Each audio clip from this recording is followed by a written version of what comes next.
အားလုံးမင်္ဂလာပါကျွန်တော်ကတော့ဘယူဖြစ်ပါတယ်ဒီတစ်ခါဒီဘယူကနေအဓိကမြောက်ပေးခြင်းနဲ့ကတော့ကိုကဒီပတ်စံရှိလို့ဖြစ်ဖြစ်ဒါမှမဟုတ်ကိုယ့်ရဲ့ပဝင်ချင်းကိုယ့်ရဲ့မိတ်ဆွေကိုယ့်ရဲ့အနီးနားဆုံးကိုချစ်ရသူဒါမှမဟုတ်တဆုံတယောက်အားကြလို့ဖြစ်ဖြစ်ကျွန်တော်တို့အနေနဲ့ဒီကိုပတ်စံလေးကို business တစ်ခုခုကိုစတင်ဖို့လုပ်တော့မယ်ဆိုရင်မိတ်ဆွေတို့အနေနဲ့အဓိကသိထားရမယ့်အရာတွေကိုကျွန်တော်အဓိကမျှဝေပေးသွားမှာဖြစ်တယ်အဲ့ဒါဘာလဲဆိုတော့ကိုကပစ္စည်းတစ်ခုခုကိုသူများထုတ်ပြီးသားပဲကွာရောင်းချင်တာပဲဖြစ်ဖြစ်ဒါမှမဟုတ်ကိုအနေနဲ့ပစ္စည်းတစ်ခုခုကိုထုတ်ချင်တာပဲဖြစ်ဖြစ်ကျွန်တော်တို့အနေနဲ့တန်ပစုံကျွန်တော်တို့ဒီကိုလုံးမဲ့ market ကိုအရင်ရွေးချယ်ချက်ပို့လို့ရပါတော့ကိုလုံးမဲ့မြို့မနေကိုလုံးမဲ့ data တစ်ခုကိုကျွန်တော်ရွေးချယ်လိုက်ပြီအဲ့ဒီမှာကိုရွေးချယ်လိုက်တဲ့နေရာမှာကျွန်တော်တို့ ਨੇ အဲ့ဒီ data မှာရှိတဲ့လူတွေကိုကျွန်တော်အနေနဲ့ research ကျွန်တော်လုပ်ရမှာဖြစ်တယ် market research ကျွန်တော်လုပ်ရမှာဖြစ်တယ်ကျွန်တော်ရေးခွက်ကိုကျွန်တော် research အရင်လုပ်ရမှာဖြစ်တယ်။ဘာကြောင့်လဲဆိုတော့အဲ့ဒီမှာ share customer တွေကကိုယ့်ပစ္စည်းတွေကိုသူတို့အတက်တကယ်လို့အရာဖြစ်သလား။သူတို့တကယ်လို့ချင်တဲ့အရာဖြစ်သလား။သူတို့တကယ်တောင်းဆိုတဲ့အရာဖြစ်သလားဆိုတော့ကျွန်တော်အရင်လက်လာဖို့လိုတယ်။ပြီးတော့အဲ့ဒီမှာရှိနေတဲ့ customer တွေကအဲ့မှာရှိနေတဲ့လူတွေ customer တွေကဘယ်လိုမျိုး customer တွေပို့ပြီးတော့ရှိတယ်။ဟိုထေးတွေလား၊ဒီခံလူတန်းစားတွေပိုများလား။အလက်တန်းတွေစားလားပို့ပြီးတော့များလားဆိုတော့ကျွန်တော်က customer တွေကိုကျွန်တော်အရင်လက်လာဖို့လိုတယ်။ပြီးတော့အဲ့ဒီမှာကိုနဲ့ပြန်ဖက်ကဘယ်သူရှိမလဲ။ပြန်ဖက်အတာချက်ကပါလေ။ပြန်ဖက်ရဲ့အားနည်းချက်ကပါလေ။ပြီးတော့အဲ့ဒီ data မှာအခုလက်ရှိဘာ trend ဖြစ်တယ်လဲ။လက်ရှိအခုဘ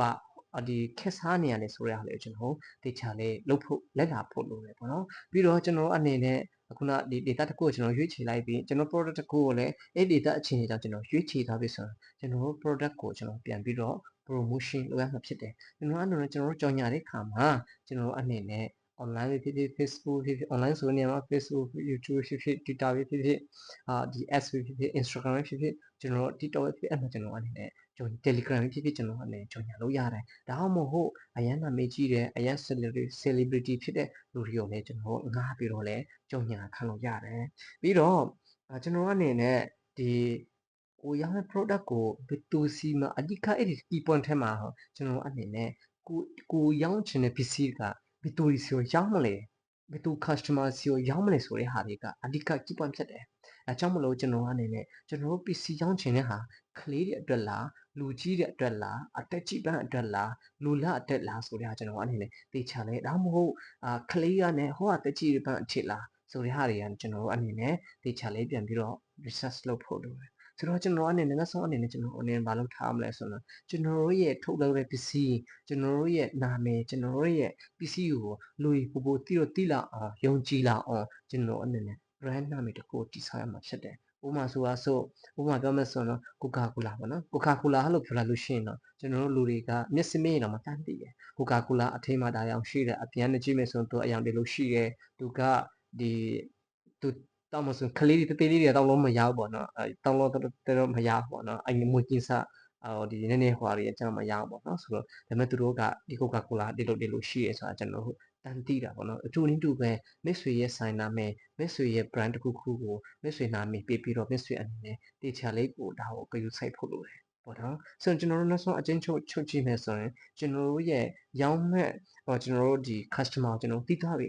ကျွန်တော်တို့ customer ကိုလည်းသိထားပြီအဲဆိုကျွန်တော်တို့ product ကိုဖန်တီးရမယ် product ကကိုယ်ပဲထုတ်မလားဒါမှမဟုတ်သူများထုတ်ပြီးသားပြန်ပြီးတော့ရှောင်းပေးမလားကျွန်တော်ကလည်းအဲ့ဒါကိုကျွန်တော်ကနေတဆင့်ပြီးတော့ကြုံညာပေးရမှာဖြစ်တယ်အခုနပြောတဲ့ဖုန်းခေါ်တာပဲဖြစ်ဖြစ်ကိုတစငယ်ချင်းဖက်စာနဲ့ကြော်ညာတာပဲဖြစ်ဖြစ် online မှာကြော်ညာတာပဲဖြစ်ဖြစ်ကျွန်တော်ကြော်ညာပြီးတော့သူတို့စီကိုရောင်းချရဖြစ်မယ်ရောင်းချမှာဖြစ်တယ်ကျွန်တော်ဒီလို process လုပ်တဲ့ဟာတွေက business တခုကိုစတင်တော့မယ်ဆိုတော့ဒီ process ကိုကျွန်တော်တေချာလေးလုပ်တတ်ဖို့လုပ်တယ်